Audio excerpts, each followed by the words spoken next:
Now we are going to discuss the carcinoma pancreas. Carcinoma pancreas. First of all, the mutations related to malignancy. So see, in carcinoma pancreas and in cholangiocarcinoma. In carcinoma pancreas and cholangiocarcinoma, what's the most common mutation? And the most common mutation is KRAS followed by P16. Is the KRAS followed by P16? Second question, in carcinoma gallbladder, what's the most common mutation? Is the P53 followed by KRAS. And after that, in carcinoma stomach, what's the most common mutation? It's the P53 followed by COX2. COX2, COX1, COX2, this is NSAID receptor. That's why NSAIDs are protective for carcinoma stomach. So aspirin is going to block this receptor and aspirin is protective for carcinoma stomach. So two questions. What? In carcinoma pancreas and cholangiocarcinoma, most common mutation is KRAS, and in carcinoma gallbladder and carcinoma stomach, most common mutation is P53. Now see the risk factors for carcinoma pancreas. So what are the risk factors for carcinoma pancreas? Now see, there are established risk factors and there are associations. So have a look. What are the established risk factors? Is the smoking. First is smoking and second is hereditary factors. So it's the smoking and hereditary factors. After that, what are the associations? And mnemonic is DOC. It's the DOC. So full form: diabetes mellitus, obesity, and chronic pancreatitis.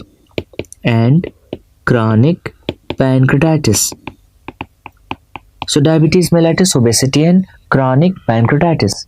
After that, question is asked, what are the hereditary factors responsible for increased risk of carcinoma pancreas? And the mnemonic is H3AFP. The risk factors H3AFP. So have a look. First is hereditary pancreatitis.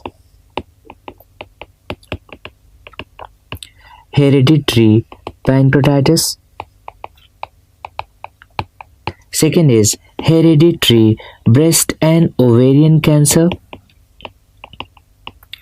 Hereditary breast and ovarian cancer. Question is asked, it is associated with which BRCA mutation? Associated with BRCA2. And third H, that is HNPCC, is the hereditary non-polyposis colon cancer. A is ataxia telangiectasia. Is the ataxia telangiectasia. F is the familial atypical multiple mole melanoma syndrome. So familial atypical multiple mole melanoma syndrome, in short it's known as FAMM syndrome. And what is P? P is Peutz-Jeghers syndrome. Is the Peutz-Jeghers syndrome. Now there are two questions. Out of these six, which one is having maximum risk for carcinoma pancreas? This was asked in AIMS. The maximum risk is for Peutz-Jeghers syndrome. This question was asked in AIMS. Maximum risk for Peutz-Jeghers syndrome. Out of these six, five are autosomal dominant. Only one is autosomal recessive. And which one is autosomal recessive? Is the ataxia telangiectasia. So only ataxia telangiectasia is autosomal recessive. So these are the questions related to the risk factors. Now in detail we are going to discuss carcinoma pancreas. So first question, what's the most common type? Since pancreas is a gland, the most common type of malignancy obviously is the adenocarcinoma. And if it's adenocarcinoma, what is the non-specific tumor marker associated? The non-specific tumor marker associated with adenocarcinoma, and that's what CEA.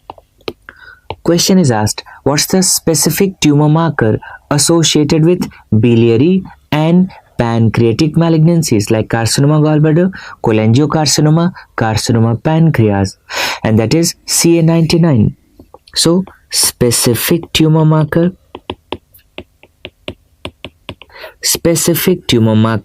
and that is CA99. After that, what's the chemotherapy agent given? Chemotherapy agent given here, we give single drug agent, and that is gemcitabine. What is the most common site of metastasis? Most common site of metastasis, and that's liver. That's the liver. Questions are asked in pathology also. Before that, question, what's the most common site of carcinoma pancreas? It's the head. Head followed by body followed by tail. So question, most common site is the head followed by body followed by tail of pancreas. In carcinoma pancreas, there is intense desmoplastic reaction, and because of intense desmoplastic reaction, there is excessive fibrosis around the tumor. So see, the questions related to pathology, it is associated with intense desmoplastic reaction.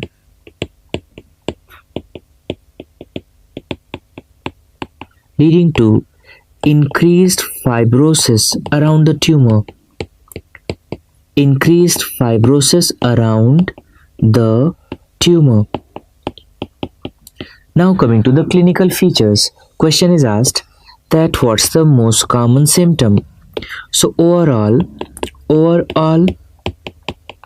most common symptom is the jaundice. Followed by weight loss. So it's the jaundice followed by weight loss. Now there is one simple principle. See, the symptoms and the treatment depends on the location of tumor. Now see, where is the location and what are the symptoms? This is liver, this is gallbladder, this is bile duct, and this is duodenum. Now see, if malignancy is here, what's the name of this malignancy? You can see the malignancy arising from ampulla, that's known as ampullary carcinoma. And in ampullary carcinoma, what will be the most common symptom? Obviously jaundice, because the growth of the tumor is inside the lumen. But here see the problem. Since the vascularity, can you see? The vascular supply of the most medial part of growth is from the wall. So what? The most medial part of growth is prone to ischemia. So every 2 to 3 months what will happen? The most medial part will be sloughed off because of ischemia. There is necrosis, and if sloughing occurs, obstruction is relieved partially, and that leads to waxing and waning of jaundice. When this sloughing occurs, there is bleeding also. So patient will be having history of melena. So I'm repeating. What is the classical finding in ampullary carcinoma? Two questions. In ampullary carcinoma, first question, what's the most common symptom? The most common symptom is jaundice. Now question, what kind of jaundice is seen? This is question which is asked frequently. Waxing and waning.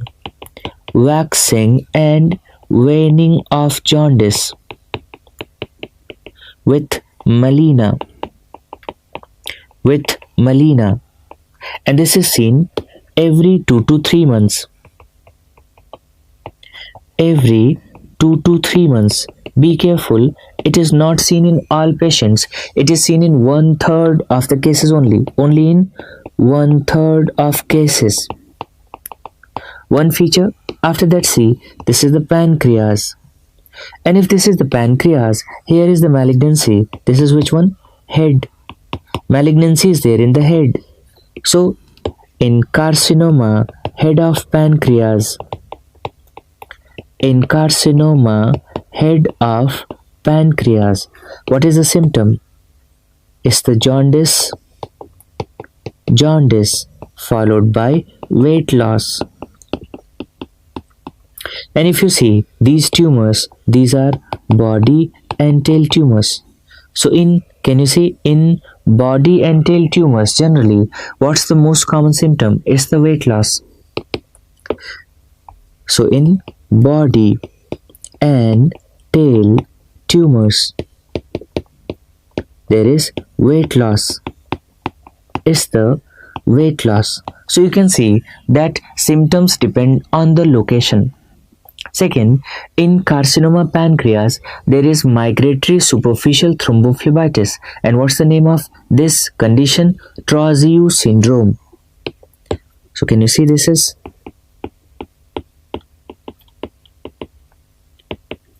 Troisiu syndrome. What is this Troisiu syndrome? It's the migratory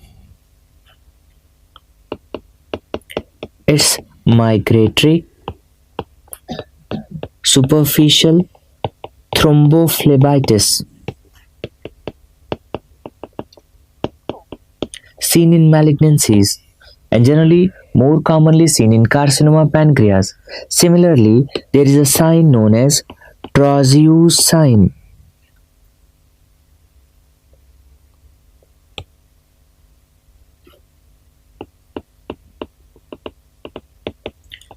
Troisiu sign.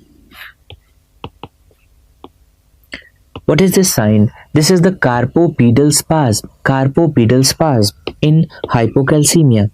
So in this case, there is carpopedal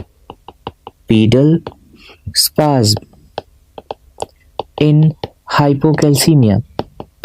So carpopedal spasm in hypocalcemia. And third is Troisier sign. What is this? Troisier's sign. So Troisier sign is the palpable left supraclavicular lymph node. So it's the left supraclavicular lymphadenopathy in malignancies.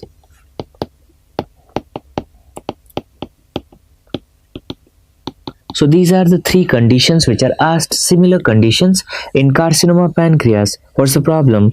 There is migratory superficial thrombophlebitis and that's known as Troisiu syndrome. And generally on examination, gallbladder is palpable. This is Courvoisier's law. So generally the gallbladder is palpable. I already told you what is the investigation of choice for diagnosis. The investigation of choice for diagnosis is CCT. But lots of questions are asked related to carcinoma pancreas, that what are the various signs seen on various investigations. So have a look. First, if we are going for carcinoma pancreas, which one? Carcinoma head of pancreas.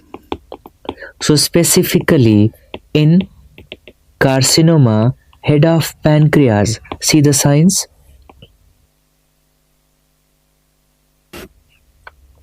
On barium studies, what are the signs seen? On barium studies. So here you can see there is, can you see there is indentation near antrum. Why? Because a mass in head. There is a mass in head, and this mass in head is causing what? Indentation at the antrum, and this is known as what? Antral pad sign. Antral pad sign. So this is indentation caused by mass in head of pancreas. So on barium studies, first is antral pad. Antral pad sign. Now you can see this one. This is the C loop of duodenum. Can you see here? Here there is prominent medial part. Can you see here? There is prominent medial part of duodenum. Why? Because the inflammatory changes are marked in the medial wall of duodenum in carcinoma head of pancreas, and it is looking like what? Can you see? It is looking like this. So this is reverse 3. This is known as reverse 3 sign of Frostberg. So it's reverse 3 sign of Frostberg. Now here you can see this is the pancreatic duct and this is the bile duct. What we cannot see their confluence or their joining where they are going to enter into ampulla. Why? Because here is a mass, and actually this mass is compressing both of these ducts. So when I perform ERCP, the dye doesn't come back in duodenum. So on ERCP you notice that there are two separate ducts. So this is known as what? Double duct sign. So this is double duct sign, and again it's seen in CA head of pancreas. It is seen in CA head of pancreas, and this is seen on which investigation? On ERCP. After that, this is the C loop of duodenum and this is the pancreas. When the mass is there in head, what will happen? Can you see? There is widening of C loop. So I'm repeating, what are the 4 characteristic signs seen in carcinoma head of pancreas? In carcinoma head of pancreas,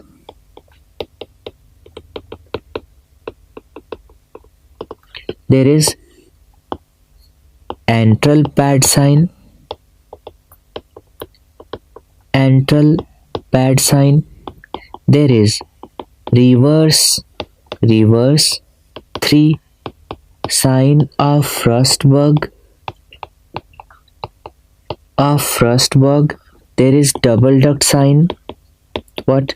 Double duct sign, and there is widening of C loop. Widening of C loop. What are the other signs which are seen in carcinoma pancreas? In carcinoma pancreas, not specific to head. In carcinoma pancreas, what are the other signs seen? There is rose thorning. There is mucosal irregularity. Mucosal irregularity. And there is scrambled egg appearance. Scrambled egg appearance. So these are the signs seen. After that, we want to treat this condition.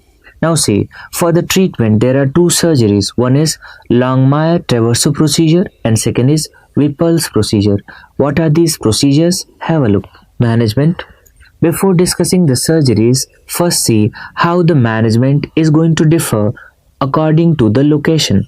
So if you see, this is the pancreas, and any tumor located in body and tail, what's the treatment? We go for distal pancreatectomy. Next, if there is benign tumor located in head, we go for what? Enucleation.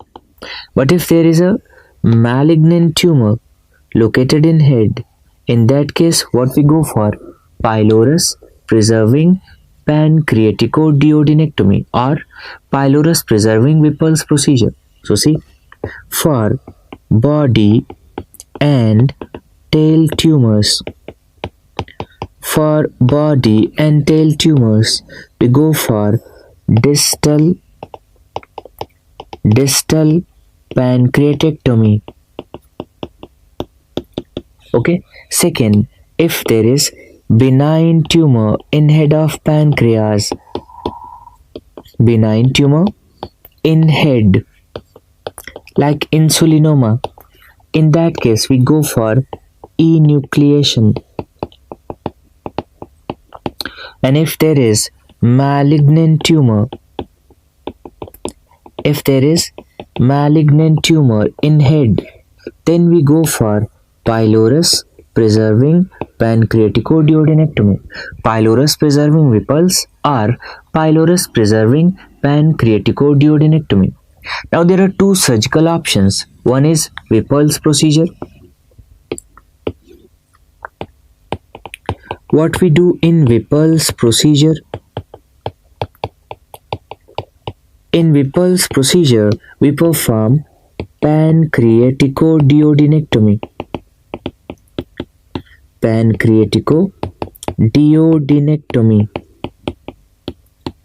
the second is Longmire-Traverso procedure.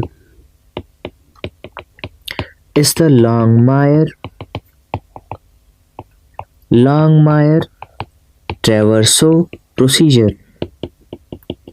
In this Longmire-Traverso procedure, we preserve the pylorus. That's why it's known as pylorus preserving pancreaticoduodenectomy. So this is triple PD in short, and this is PD in short.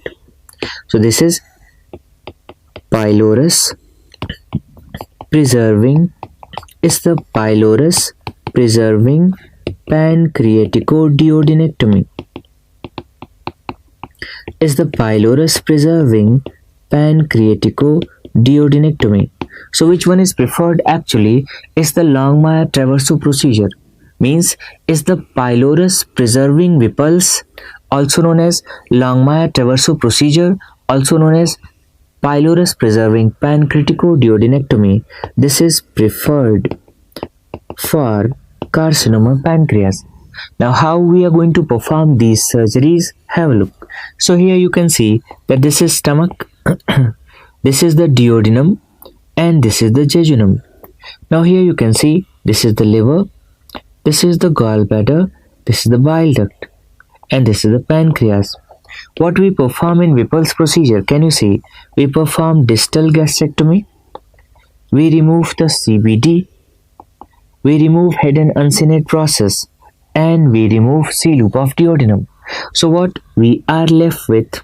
Can you see the proximal part of stomach, liver, and common hepatic duct or part of common bile duct.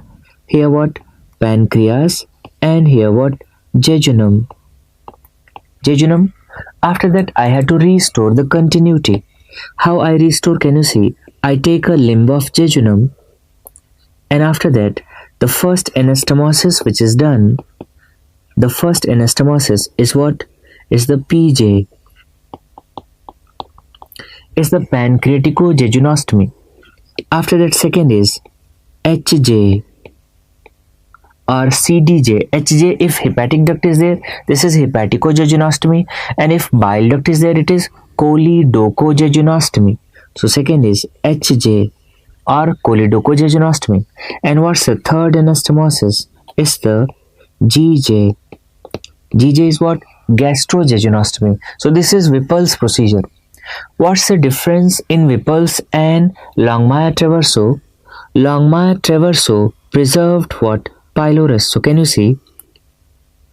In Longmire Traverso, the transaction was done here from first part of duodenum after preserving pylorus. Everything is same, only difference is that this anastomosis is 3 dash and it is DJ. Since pylorus is preserved, this anastomosis is done with duodenum. So what's the name? Duodenojejunostomy. So you can see 1, 2, 3. It is Whipple's procedure, and 1, 2, 3 dash is Traverso-Longmire procedure. Now first question, can you see what is the sequence of anastomosis? It's PJ followed by HJ or choledochojejunostomy followed by GJ. And it is performed in which fashion? Clockwise fashion or anti-clockwise fashion? Can you see? It's performed in anti-clockwise fashion.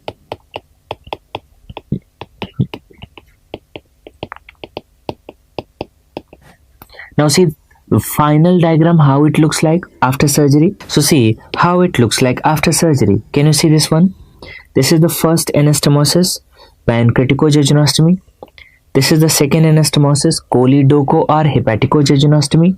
And this is third anastomosis, what? Gastrojejunostomy. This is Whipple's procedure. This is Whipple's procedure. And if you see this one, here, what is the first anastomosis? Same, pancreaticojejunostomy. Second is same, choledochojejunostomy. But can you see, the third is different. Third is duodenojejunostomy. So what's the name? This is Longmire. This is Longmire Traverso procedure. So the name is Longmire Traverso procedure.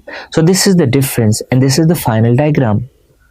After this surgery, which anastomosis is having maximum risk of anastomotic leak? It's the pancreaticojejunostomy, because pancreatic enzymes are digestive enzymes and these might digest the anastomosis itself or some part of anastomosis. Second most common site of leak is what? Is the gastrojejunostomy. So question is asked about complications. Most common site of anastomotic leak. Anastomotic leak. It is seen in pancreaticojejunostomy followed by gastrojejunostomy and followed by hepaticojejunostomy. Second question, most common complication of pancreaticoduodenectomy. What's the most common complication of pancreaticoduodenectomy? It's the delayed gastric emptying. This question was asked many times in exam. This is what? Delayed gastric emptying. It's the most common complication of pancreaticoduodenectomy. After that, question is asked, what's the most common cause of death after pancreaticoduodenectomy? Very, very important question. Most common cause of death. Cause of death after pancreaticoduodenectomy.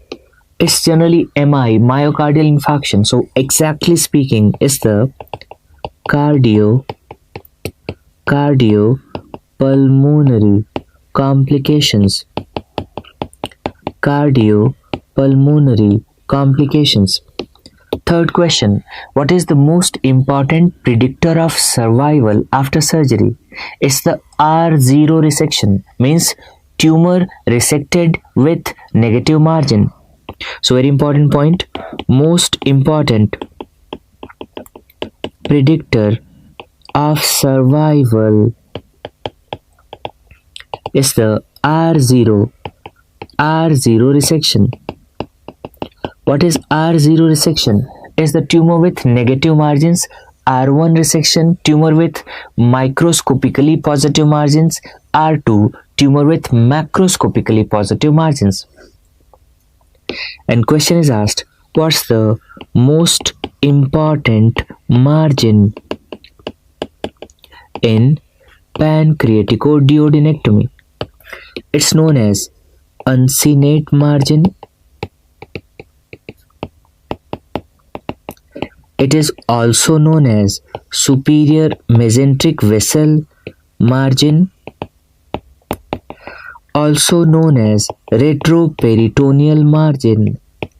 Why this is most important? Because this is the site from which recurrence occurs. Questions are asked after treatment. How much is the stage-wise survival? So see, after treatment, the stage-wise survival in stage 1 and 2 is the 16 to 20 months. In stage 3, it's 6 to 10 months.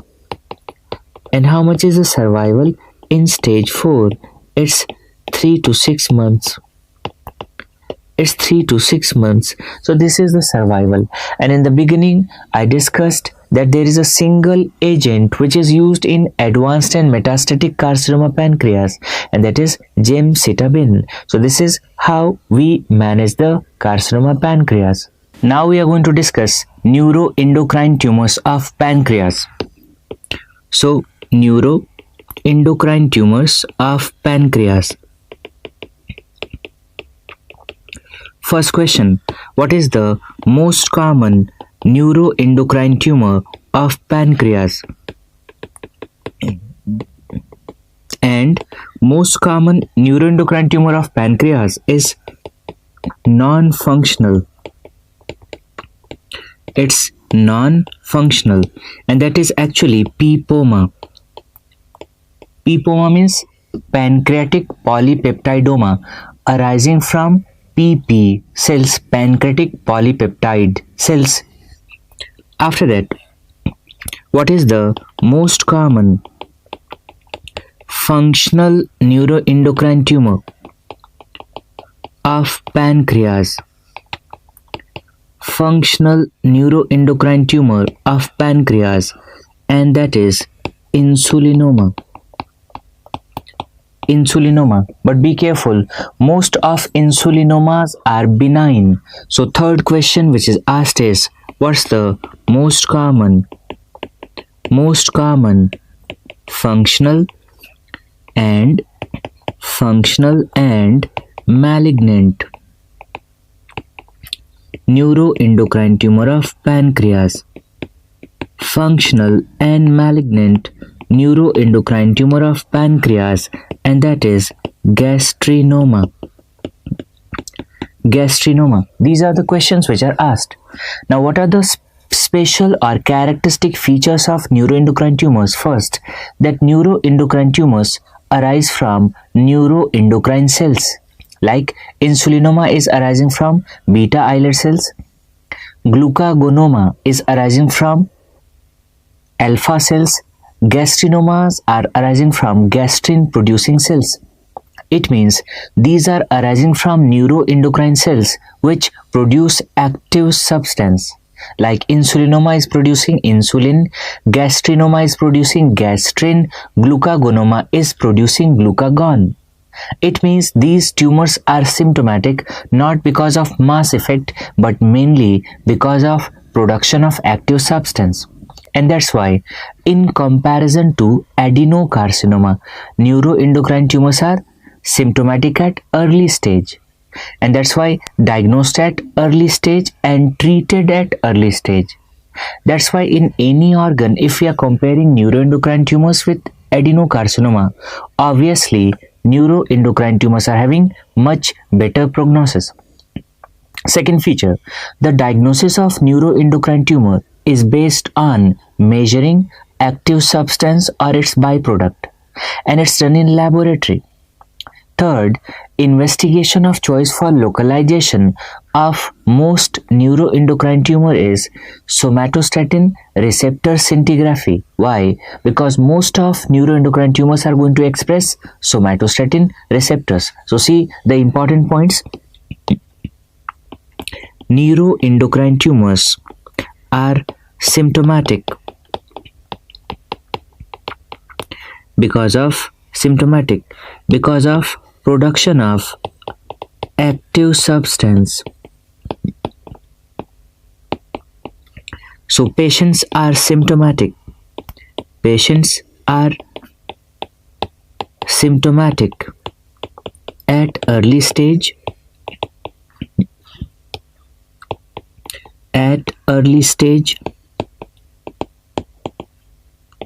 Diagnosed at early stage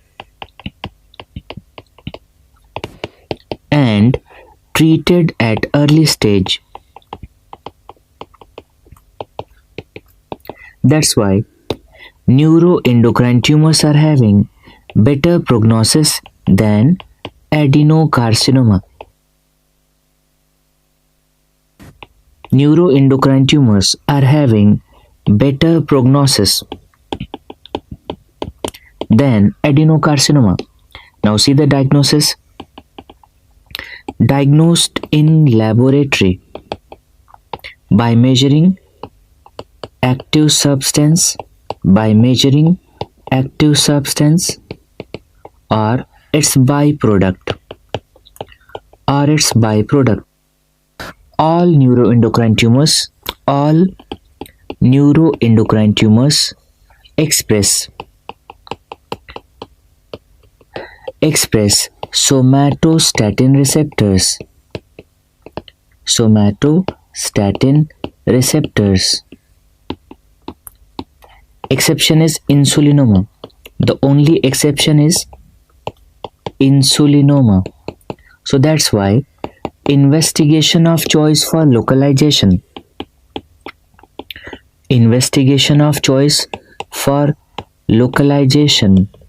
Of neuroendocrine tumors is SRS.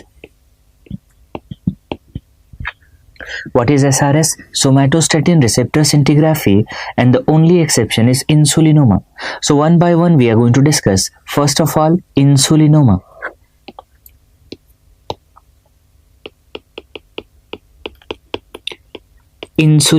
So first question is the most common functional neuroendocrine tumor of pancreas. Most of insulinomas are benign. It's the benign condition. And what's the most common site? Be careful. It's equally distributed. In head, body and tail. So it's equally distributed in head, body and tail. What is the problem in insulinoma? There is increased production of insulin, and because of increased production of insulin, there is hypoglycemia, and patient is having signs and symptoms of hypoglycemia. So what is the problem? It is characterized by a triad. What's the name of that triad? It's known as Whipple's triad. What are the components? First, there are symptoms of hypoglycemia.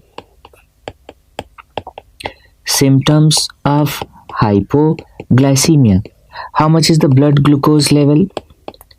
The blood glucose level is 40 to 50 milligram per deciliter. And improvement in symptoms. There is improvement in symptoms after taking oral glucose.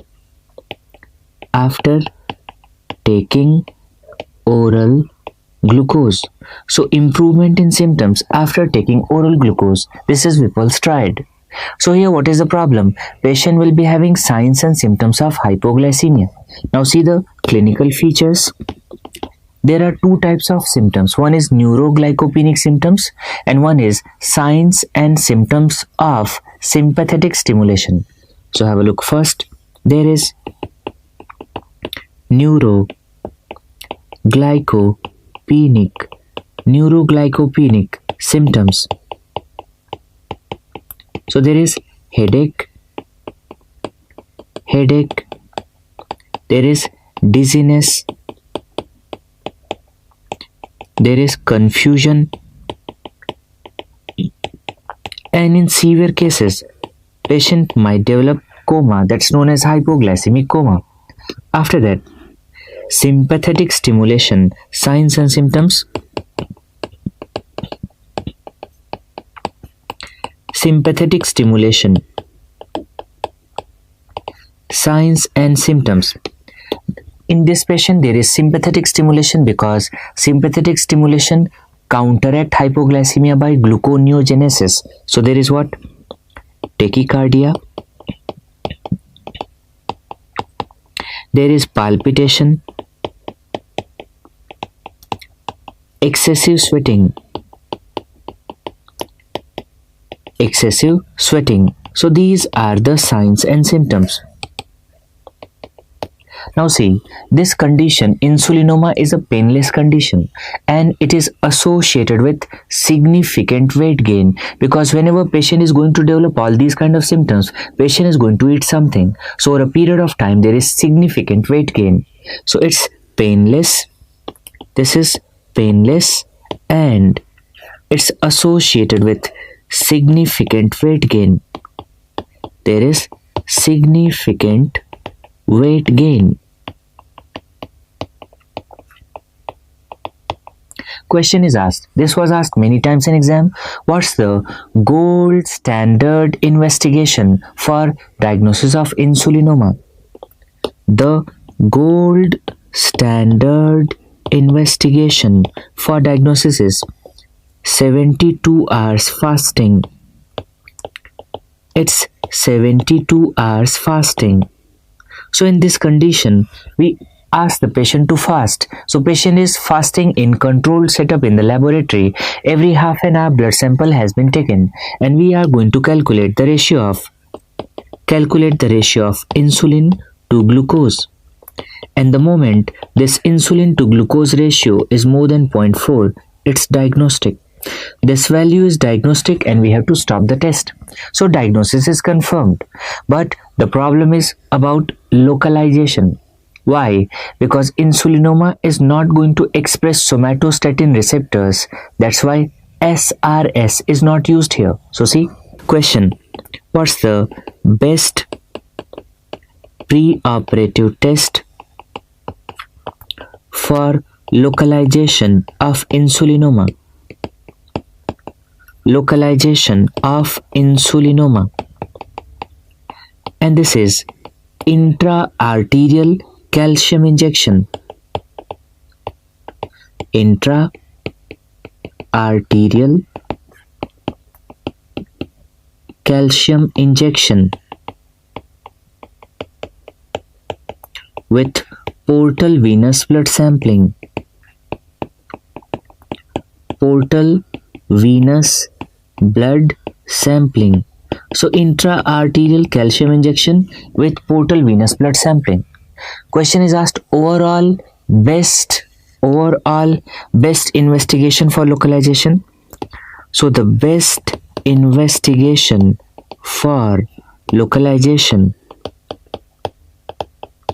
is the endoscopic ultrasound with intraoperative manual palpation.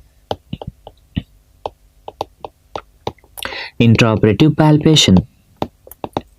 So overall best investigation for localization is we perform endoscopic ultrasound with intraoperative palpation. Now, first problem that these patients are having hypoglycemia. So which drug is given to control hypoglycemia? We give diazoxide, which is directly toxic to beta islet cells. So treatment, we give diazoxide. Since it's directly toxic to beta islet cells, it helps in controlling hypoglycemia. So it controls hypoglycemia. So this is used for preoperative preparation. After that, this is the pancreas If the tumor is located in body and tail, I told you we go for distal pancreatectomy. And since insulinoma is benign, and if it's located in head, what we go for enucleation. So see the treatment. Located in body and tail, we go for distal pancreatectomy,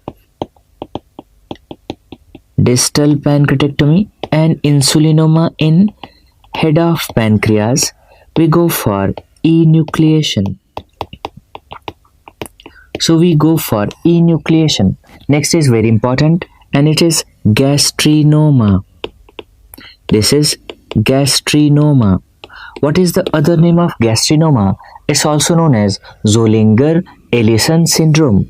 So other name, it is also known as Zollinger-Ellison syndrome. So first question, gastrinoma is the most common functional malignant neuroendocrine tumor of pancreas. So it's the most common functional and malignant neuroendocrine tumor of pancreas. Second question, what is the most common site? Be careful here. The most common site is duodenum. It's the duodenum followed by pancreas. So question is asked, in duodenum, what is the most common site? In duodenum, the most common site is first part, followed by second part, followed by third part, and it is not seen in fourth part. So not seen in fourth part. Now it is of two types. It can be sporadic. In 75% cases it is sporadic, and it is associated with MEN1 in 25% cases. So sporadic in 75% cases, in association with MEN1 in 25% cases. There was one image based question, that in which triangle 90% of gastrinomas are located, and that's known as triangle of Passaro or gastrinoma triangle. So see, what's the gastrinoma triangle? Gastrinoma triangle. It is also known as triangle of Passaro. See the boundaries. If you see, this is cystic duct CBD junction. This is the duodenum. Now see, its cystic duct CBD junction is the body and neck of pancreas and second and third part of duodenum. So what are the boundaries? First is the cystic duct CBD junction, body and neck of pancreas, body and neck of pancreas, and third is second and third part of duodenum. Second and third part of duodenum. So be careful, 90% of gastrinomas are located in this triangle. So see here, 90% of gastrinoma are located in this triangle, triangle of Passaro or gastrinoma triangle. Now what is the problem in patients of gastrinoma? See, in this patient there is increased production of gastrin.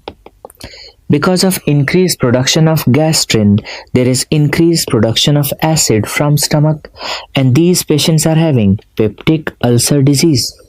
It means the patients will be having signs and symptoms of peptic ulcer. So see the clinical features. Because of ulcer, what's the most common symptom? The most common symptom is the abdominal pain. It's the abdominal pain. What are the other symptoms? See, What happens? Because of this increased acid production, patients are having symptoms of reflux also. So there is retrosternal heartburn, retrosternal heartburn, there is dyspepsia, and there is diarrhea. And be careful, what is the cause of diarrhea? This is actually acid-induced diarrhea. Acid-induced diarrhea. So question, why there is acid-induced diarrhea? Have a look. There is increased production of acid. This acid enters the duodenum. Now, pancreatic enzymes work at alkaline pH. So this acid is going to inactivate pancreatic enzymes. Because of that, there is no digestion, so no absorption, so there is malabsorption. When this acid reaches the jejunum, it irritates jejunum, leading to 2 to 3 liters of fluid secretion. That's why these patients are having diarrhea. If we are going to insert the Ryle's tube and perform nasogastric aspiration, what characteristically diarrhea is relieved. So see here, nasogastric aspiration, it halts acid-induced diarrhea. Acid-induced diarrhea. So this is characteristic feature. After that, there is increased production of acid. So these patients are having atypical ulcers. So what kind of ulcers these patients are having? These patients are having large ulcers. There are multiple ulcers. There are jejunal ulcers, and there are refractory ulcers. All these features are there. And these are characteristic of Zollinger-Ellison syndrome. So I told you how we are going to make the diagnosis. By either measuring the gastrin level. If it's more than 1000 picogram per ml, this value is diagnostic. Or increased basal acid output documentation. So see how we make the diagnosis. Gastrin level more than 1000 picogram per ml. This value is diagnostic. Or we can go for measuring basal acid output. If it's more than 15 milliequivalent per hour. If it's more than 15 milliequivalent per hour, this value is also diagnostic. In equivocal cases, the best provocative test is secretin stimulation test. So question is asked, what's the best provocative test? This is asked many times, and it's the secretin stimulation test. It's the secretin stimulation test. And be careful, on secretin stimulation, release of gastrin, how much? More than 200 picogram per ml. Release of gastrin more than 200 picogram per ml is diagnostic. So you have to remember three values. First, gastrin more than 1000 picogram per ml is diagnostic, or basal acid output more than 15 milliequivalent per hour. On secretin stimulation, the release of gastrin more than 200 picogram per ml. Diagnosis is done. Question, what's the investigation of choice for localization? And this is SRS, somatostatin receptor scintigraphy. Now coming to the treatment. First question, what's the drug of choice in gastrinoma? Since there is increased acid production, the drug of choice is what? Proton pump inhibitors. So it's the PPI. And what's the treatment of choice? It's the pylorus preserving pancreaticoduodenectomy or pylorus preserving Whipple's procedure. So it's the pylorus preserving Whipple's procedure. Why? Because it's a malignant tumor. Because it's a malignant tumor. Next is glucagonoma. Glucagonoma. First question, what is the other name of glucagonoma? It is also known as hyperglycemic cutaneous syndrome. It is also known as 4D syndrome. So what are the 4Ds? First, there is diabetes mellitus. Second, there is dermatitis. Third, DVT, and fourth, depression. So there is diabetes mellitus, dermatitis, deep venous thrombosis, and depression. Now see what kind of dermatitis is seen. It's characteristic. So this is the kind of dermatitis which is seen. And what is the name of this kind of dermatitis? You will not hear this term again. This is known as NEM. What is the full form of NEM? It's the most common symptom. That is necrolytic. It's the necrolytic erythema migrans.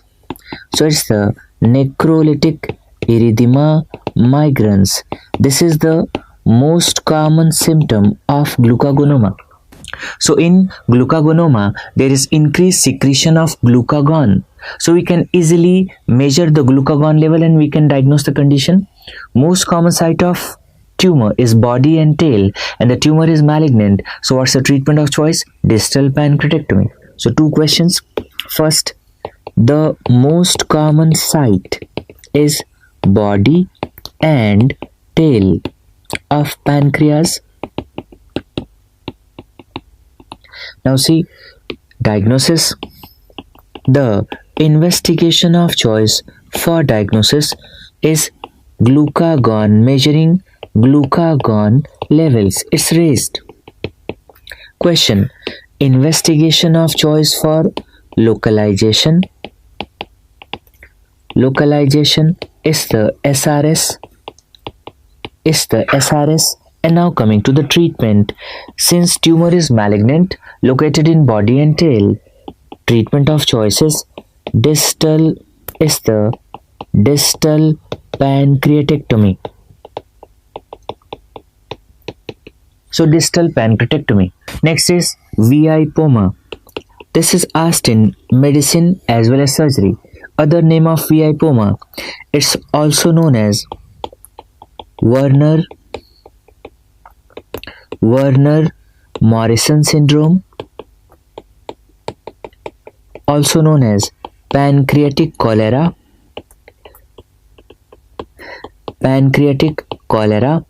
also known as WDHA. It's the WDHA syndrome. Now what is the problem? In this case, see, it is characterized by WDHA. WD means there is watery diarrhea. How much watery diarrhea? Just like cholera. How much? 4 to 6 liters per day. H, there is hypokalemia. And there is achlorhydria. Question is asked, what's the most common site of VIPoma? The most common site is the tail. Of pancreas. Now second problem, can you see, if watery diarrhea is there, what's the problem? Can you see, there is loss of electrolytes like sodium, and what?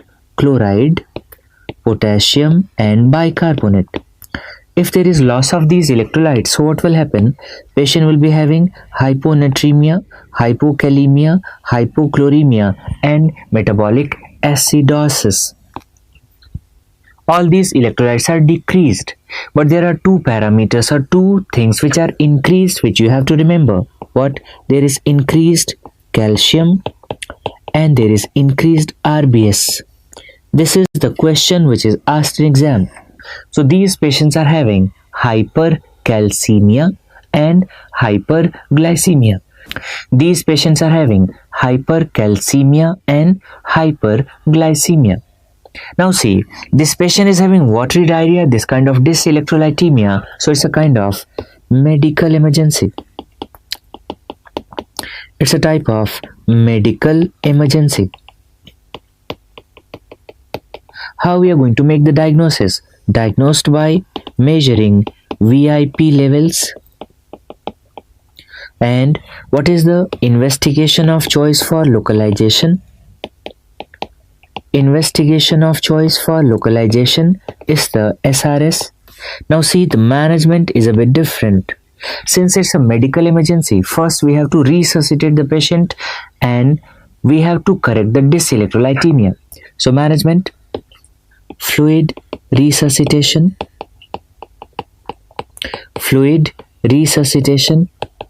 with correction of dyselectrolytemia.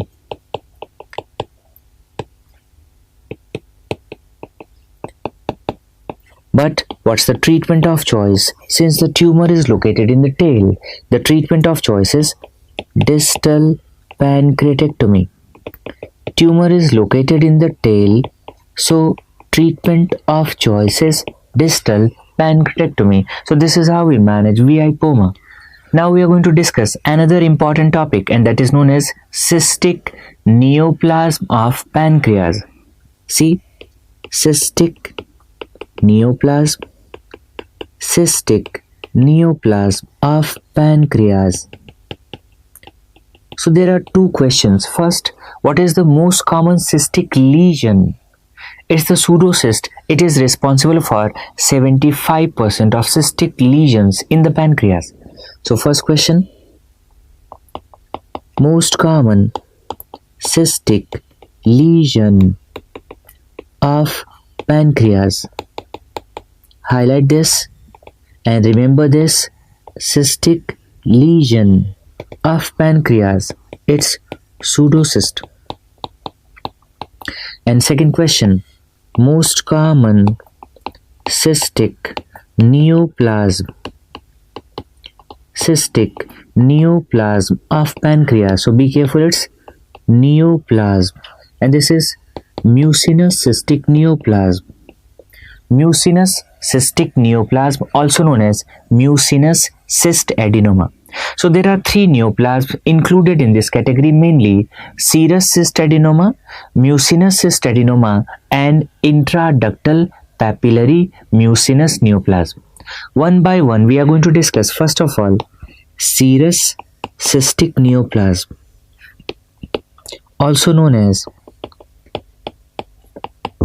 serous cyst adenoma. Serous cystic neoplasm, also known as serous cyst adenoma. See, what's the most common site? It's the head of pancreas. Head. It is more common in females and it's generally benign.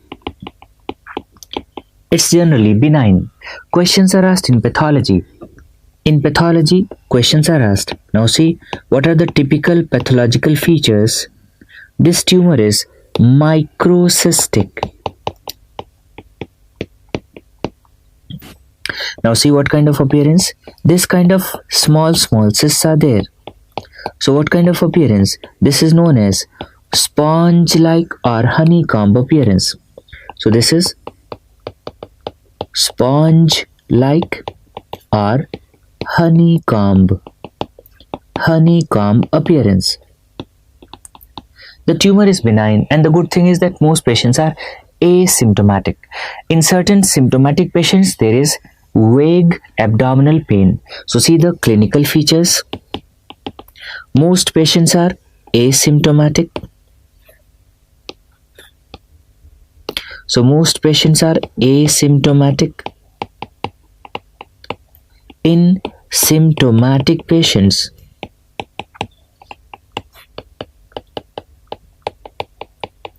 There is vague abdominal pain.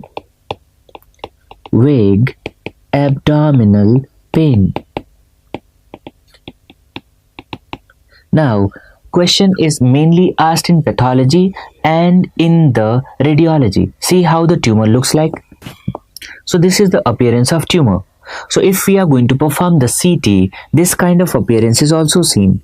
So on CT, you can see what? That there is central stellate scar. So there is central stellate scar and there is central sunburst calcification.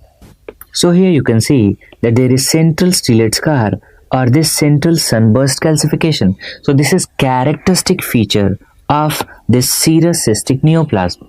That's why what is the investigation of choice for diagnosis? It's the CCT. So question, investigation of choice for diagnosis is the CCT. And what is that diagnostic appearance? There is central stellate scar, central stellate scar, or there is central sunburst calcification. Central sunburst calcification. After that question is asked, since it's cystic neoplasm, if we are going to aspirate the cyst content, yes, so on aspiration of cyst content, see the characteristic features. Since it's benign, there is decreased CEA.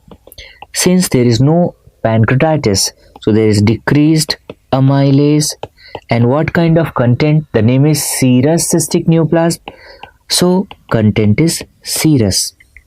Now, in majority of patient, it is asymptomatic and it's benign. Generally, treatment is not recommended. But in which cases we have to go for surgical resection? So resection is done. We have to go for resection. Resection is done if patient is symptomatic or sizes more than 4 cm or there is diagnostic dilemma. There is diagnostic dilemma. In these cases, we have to go for resection. Next is mucinous cystic neoplasm. Mucinous cystic neoplasm. What is the other name? The other name of this condition is mucinous cyst adenoma.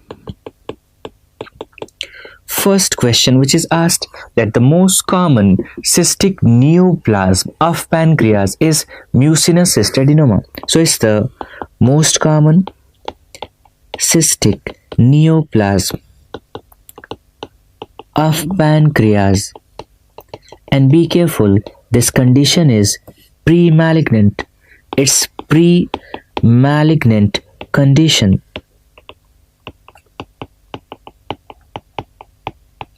More common in females. And what's the most common site? The most common site is the body and tail of pancreas. It's body and tail of pancreas. I told you the serous cystic neoplasm is microcystic, but the mucinous cystic neoplasm, here the individual cyst size is larger. So this is macrocystic. This is macrocystic. Second, most of the patients are symptomatic here and the symptom is vague abdominal pain. So here most patients are symptomatic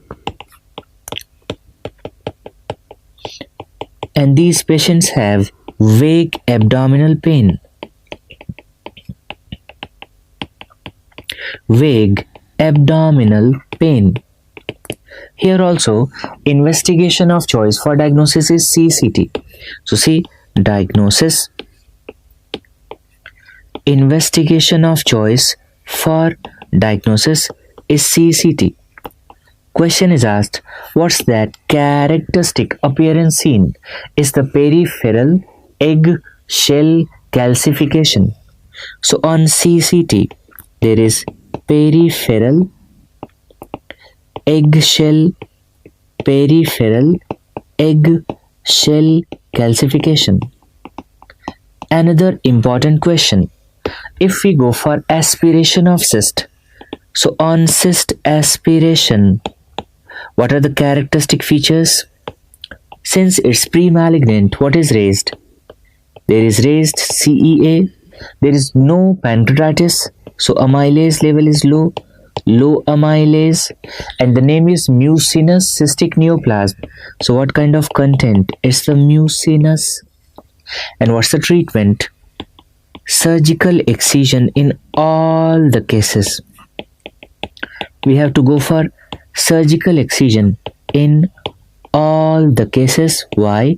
Because it's pre-malignant. And the third condition is IPMN. IPMN.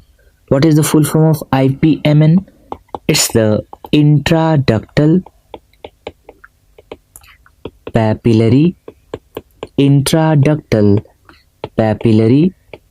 mucinous neoplasm. Intraductal papillary mucinous neoplasm. First, that again, this condition is what? Pre-malignant. What is the most common site? The most common site is head and uncinate process. It's the head and uncinate process. Be careful, it's equally seen in males and females, but it's seen in 6th or 7th decade. Now what are the types and what's the problem? See, this is the pancreas and this is the pancreatic duct. Now what is the problem? There are papillary mucinous neoplasm arising from the duct, and because of that, what is the problem? There is excessive mucin production. So can you see this whole pancreatic duct? It's massively distended with mucin production. So massively distended with mucin. Because of this, there is obstruction of the pancreatic duct, and because of this obstruction, there is recurrent, in these patients, there are recurrent attacks of acute pancreatitis. Mainly, it is arising from the main duct. In some patients, it's arising from the side branch, and in some patients, the tumor is located in the main duct as well as in side branch. So see the types. There are 3 types. First is main duct variety, second is side branch variety, and third is mixed variety. So see the types. First, main duct variety,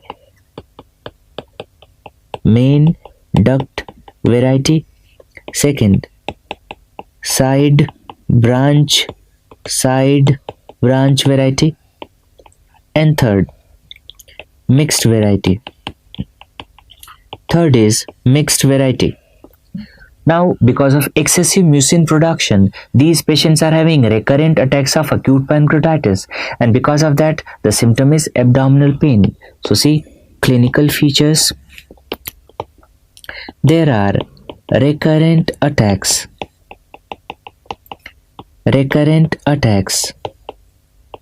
of acute pancreatitis, and there is abdominal pain.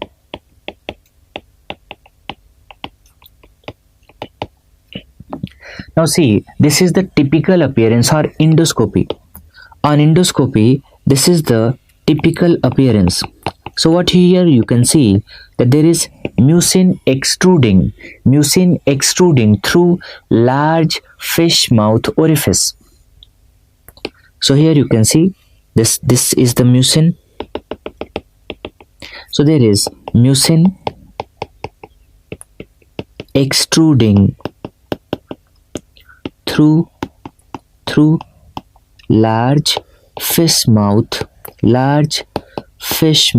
orifice. So this appearance is diagnostic. Now, if we go for cyst aspiration,